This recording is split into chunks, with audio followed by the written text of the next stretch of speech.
Well, we've got some very big news to announce. The Defending Democracy Free Speech Marathon will take place this coming Tuesday night. That's March 25, this coming Tuesday. I'll be joining Dave Pellowe from the Good Source channel to host the event. It'll be a 4 to 6 hour telethon style broadcast starting from around 6 p.m. Sydney, Melbourne time. We'll be hosting an evening of leading thinkers and speakers on free speech from right around Australia. And you can watch for free on the website DefendingDemocracy.au. Now, this online telethon style event will primarily be to raise awareness of the current lawfare attacks that are happening on free speech in Australia, which are often subtle and disguised as safety initiatives. It'll also be a fundraiser for the Human Rights Law Alliance. That's an important Australian organisation that provides legal support for Aussies facing attacks for expressing their religious or personal beliefs online. The HRLA's patron is former Prime Minister John Howard. One of the most important cases that the HRLA has supported is happening right now. The well-known global campaigner against radical gender ideology, the Canadian father, Billboard Chris Elston, he's challenging Australia's eSafety Commissioner in a case that really could set a very important precedent for the protection of free expression in our country. Now, just in case you've never heard of Billboard Chris, this is the man that we're talking about. What's your name? My name's Clementine. Nice to meet you. I've actually seen your stuff online and I'm Yeah. a huge fan. I was on puberty blockers.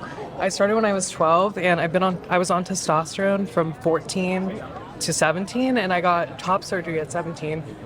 Totally messed my life up. So I just want to say you're doing a good thing. I can't believe people disagree with you on this. As a former child transitioner, I'm just appalled that people have anything to question you about. So I salute you. I'm so sorry you had to go through all that. I'm glad you are through it now. Thank you so much for speaking up. That's extremely valuable because a lot of people are afraid to. So why is an Australian voluntary legal service helping out a guy like Chris? Well, Billboard Chris had posted a tweet on X criticising the appointment of an Australian transgender activist to a World Health Organization expert panel that is charged with drafting guidelines for the care of transgender identifying people. The tweet was critical of the decision, and it was blunt and a bit rude, but it was well within the bounds of what should be acceptable critical discourse in a liberal democracy like Australia is supposed to be. But the eSafety Commissioner, Julie Inman-Grant, ordered the tweet's removal and X complied under fear of prosecution. Billboard Chris and the HRLA are now challenging that decision in the Australian Administrative Appeals Tribunal. And joining me now is the principal lawyer of the HRLA, John Steenhoff. John, thanks for your time. We appreciate you joining us. Tell us, first of all, why is this particular case so important for Australia? Hi, Damian. Great to be here. This case is important because it strikes at the heart of freedoms in Australia.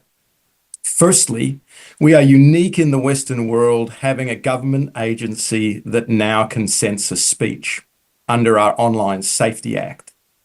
Secondly, it's a matter that involves a really important discussion and debate that's going on right now all around the West, which is gender ideology and how we are treating our young children and kids. And Billboard Chris is on the forefront of advocacy in this space. For him to be shut out of what is a very important public conversation is concerning and worrying. And we at the HRLA are interested in running cases that are strategic and are going to change law and culture. When we saw that the eSafety Commissioner had issued this takedown notice, when we saw that this was stifling the debate around transgender ideology and the influence it has on our kids, we knew that this was a case that we wanted to run. And you're hoping, obviously, for a win. If you don't get a win in the Administrative Appeals Tribunal, would you move this to the next level? Absolutely. We identify some very fundamental constitutional issues, fundamental freedoms issues in this case, which probably aren't going to be resolved at a tribunal level. And so we are preparing this case as if we're going to have to argue this one in the High Court. And we've equipped it with the legal team that's going to be able to run this well and run it in a way that if we aren't successful at first instance, will allow us to bring some really good appeal points in a higher court. However, we're pretty confident that we've got some very good arguments that this takedown notice from the eSafety Commissioner is completely outside of what the Act intended and is a suppression and stifling of free speech. This has been the issue, though, the whole way along, that the eSafety Commission was originally set up as the Children's eSafety Commission to protect children online. The organisation has morphed under Labor into this broader organisation, using its power and reaching its tentacles to quite extraordinary levels to try to attack free speech by attacking the platforms. And people say, oh, she's just going after the platforms. Well, if you go after the platforms then start to censor people like us. And that's how it all works, right? She's got that central control, and this is the way that they operate. Now, yes. If you win this, what message does that send to the so-called e-Karens at the eSafety Commission? Damian, the message that it sends is that you need to stay within the tramlines and purpose of the Act which the government passed. And that is to be concentrating primarily on safety for children on the internet. Now, to be fair, the Online Safety Act was passed by a coalition government. And this is the problem that we're facing, is that with all of these laws that apply to speech in Australia, including misinformation, disinformation laws, and hate speech laws, there are always these poison pills that are being inserted in these laws. Both parties are guilty of allowing these things to go through, which are going to mean that these laws that are passed ostensibly for one purpose, say to combat anti-Semitism or to stop your grandmother being fleeced out of money on the internet, are co-opted and used by activists for other purposes. Yes, that's the trick, right? And that we've all got to be aware of and be very careful of. Everything sounds nice on the surface. The intention sounds good. Oh, how could you protest a ban on social media for kids under 16? How could you? Well, I support a ban on social media for kids under 16 as long as it's enforced by their parents and not by the government. So what we're seeing here is use of these safety issues, these social benefit issues, in order to push through much more sinister objectives, which is more control, right? Correct. And it's all part of a growing problem of what's called the censorship industrial complex in the West, where it's not just governments, it's semi-judicial agencies like the eSafety Commissioner working hand in hand with platforms and with internet providers to silence certain speech which has been deemed by the elites to be not acceptable. Now, John, we've got the big event on Tuesday night, which I'm very proud to be hosting.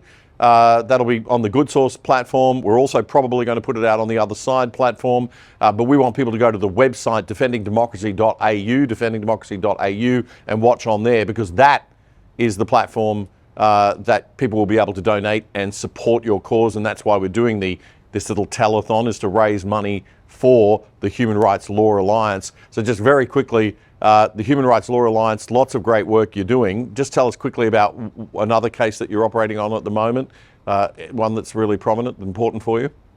Sure. Damian, we just got out of a case on Wednesday defending Lyle Shelton, who's been dragged through a tribunal for 5 years by some drag queens who objected to his blog, where he said that drag queens are bad role models for children. He was sued under some hate speech laws, and he was successful at first instance. The court found what he did was perfectly acceptable. It was not vilification. We've just gone through an appeal. It's been 5 years. That's a really important case for setting a high bar under these hate speech laws, for them being able to be used to pursue people who are speaking on important public issues.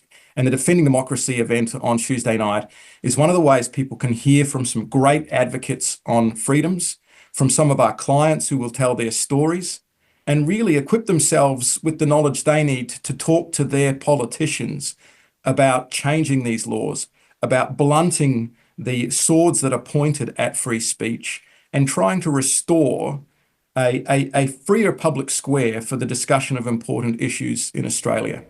Yeah, I'm really excited about it, John. I think it's going to be great fun. We're going to be talking to lots of really interesting people. It'll be a hoot, and I look forward to speaking with you again on Tuesday night. John Seenoff, thanks a lot for joining us on The Other Side. Thank you, Damian. The Other Side doesn't get more than $1 billion of taxpayers' money to bring you news from a centre-right perspective like the ABC does to bring you news from a left-wing perspective. In fact, we don't get a red cent from the government. We need voluntary donors and supporters like you to keep going and growing. And we hate asking for charity, so we've done a deal with what we think is the world's best VPN, virtual private network service.